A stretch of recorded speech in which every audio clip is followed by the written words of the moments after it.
उत्तराखंड स्वाभिमान मोर्चा के अध्यक्ष बॉबी पवार का एक नया बयान इन दिनों उत्तराखंड में चर्चाएं बटोर रहा है।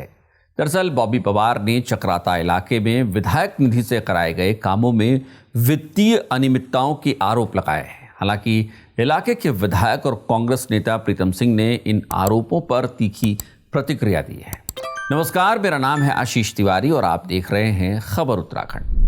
बॉबी पवार अक्सर अपने खुलासों से चर्चाओं में आ जाते हैं। एक बार फिर से कुछ ऐसा ही हुआ है। बॉबी पवार ने हाल ही में एक प्रेस कॉन्फ्रेंस में आरोप लगाया कि चक्राता विधानसभा क्षेत्र में विधायक निधि में फर्जीवाड़ा और भ्रष्टाचार हुआ है। बॉबी ने विधायक निधि में वित्तीय भ्रष्टाचार के भी आरोप लगाए हैं। बॉबी पवार ने अपनी प्रेस कॉन्फ्रेंस में दावा किया है कि विधायक निधि से होने वाले कामों में काम शुरू होने से पहले की फोटो, काम के दौरान की फोटो और काम खत्म होने की फोटो लेना अनिवार्य है, लेकिन ऐसा नहीं हो रहा है। पैसा जारी होने के बाद सालों तक काम पेंडिंग पड़े रह रहे हैं, जबकि उन्हें नियम के मुताबिक 3 महीने में पूरा हो जाना चाहिए था।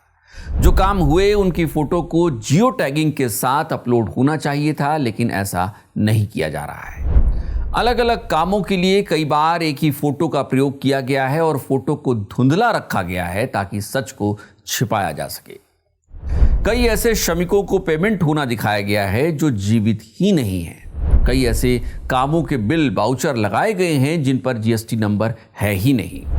कई दुकानें ऐसी दिखाई गई हैं जिनका वास्तविक अस्तित्व कहीं है ही नहीं। बॉबी पवार ने कई और आरोप भी लगाए हैं। जिन कामों का जिक्र कर बॉबी ये सब बता रहे हैं वो साल 2023 से 24 के बीच के हैं, यानी इसी दौरान इन कामों की स्वीकृति दी गई। हमने सूचना के अधिकार अधिनियम 2005 के तहत जो डॉक्यूमेंट मांगे, उन कागजों के आधार पर तथ्यात्मक रूप से बहुत बड़ी अनियमितताएं सामने आई है। जिस पॉलिसी में ये देखा गया है, विधायक निधि जो आवंटन पॉलिसी है, उसमें यह देखा गया है कि हमेशा कार्य प्रारंभ करने से पहले, कार्य के बीच में और कार्य समाप्ति होने के बाद 3 फोटो होने चाहिए। वो फोटो जियो टैग होने चाहिए। इनका बिल्कुल अभाव है। 3 फोटो कहीं नहीं है, जहाँ है वहाँ 2 और 1 फोटो है और बहुत अधिकतर जगह पर कोई फोटो नहीं है। बॉबी पवार की माने तो विधायक निधि में खेल राज्य गठन के समय से बदस्तूर जारी है और उसकी जांच होनी चाहिए। उधर बॉबी पवार के इन आरोपों के बाद इलाके के विधायक और कांग्रेस के नेता प्रीतम सिंह सामने आए हैं। उन्होंने विधायक निधि को लेकर उठ रहे इन आरोपों, सवालों की जांच की मांग रख दी है। प्रीतम सिंह ने मांग की है कि इसकी जांच हो जानी चाहिए। बॉबी पवार के आरोप भले ही एक विधानसभा क्षेत्र के लिए हों, लेकिन सच ये भी है कि ऐसे खेल पूरे राज्य में पिछले कई सालों से होते रहे हैं। वैसे आपको बता दें कि उत्तराखंड में हर विधायक को हर साल 5 करोड़ की विधायक निधि मिलती है। इस धनराशि से विधायक अपने विधानसभा क्षेत्र में विकास के काम कराते हैं।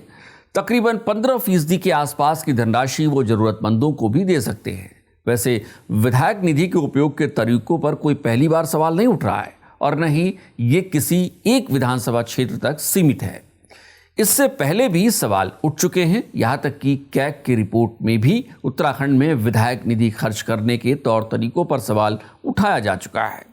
कई बार समय पर यूटिलाइजेशन सर्टिफिकेट नहीं जमा हुए तो कई बार मार्च के महीने में आनन फानन में बजट ठिकाने लगा दिया जाता है। कैग ने अपनी एक रिपोर्ट में लिखा है कि जिले के विकास कार्यालयों से और कार्यदायी संस्थाओं ने कैग को यूटिलाइजेशन सर्टिफिकेट इतनी देरी से उपलब्ध कराए कि उन्हें ट्रैक करना ही मुश्किल हो गया। इससे भ्रष्टाचार और वित्तीय हेरफेर की आशंका बढ़ती है। कैग की ही एक रिपोर्ट बताती है कि विधायक निधि से कई बार ऐसे काम भी कराए जाते हैं जो गाइडलाइन के तहत विधायक निधि से हो ही नहीं सकते हैं। सरकारी पैसे की बंदरबाट रोकने और वित्तीय अनुशासन बनाए रखने के लिए हमारे राज्य में लोक लेखा समिति की व्यवस्था भी है। यह समिति सरकारी पैसे के खर्च पर नजर रखती है।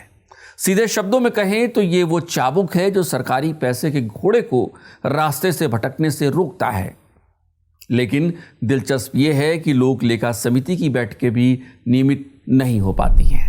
कुल मिलाकर देखा जाए तो जो बातें बॉबी पवार सिर्फ एक विधानसभा क्षेत्र के लिए कह रहे हैं, वही बात पूरे राज्य के लिए लागू होती है। बात सिर्फ विधायक निधि की नहीं है। कैग ने अपनी हालिया रिपोर्ट में ये बताया है कि सरकार ने अब तक 55,000 करोड़ रुपए बिना विधानसभा की मंजूरी के ही खर्च कर दिए हैं। क्या आपको लगता है कि इस तरीके की रिपोर्टों के बावजूद राज्य में वित्तीय अनुशासन बनाया जा सकता है? अपनी राय कमेंट बॉक्स में ज़रूर बताइएगा। नमस्कार।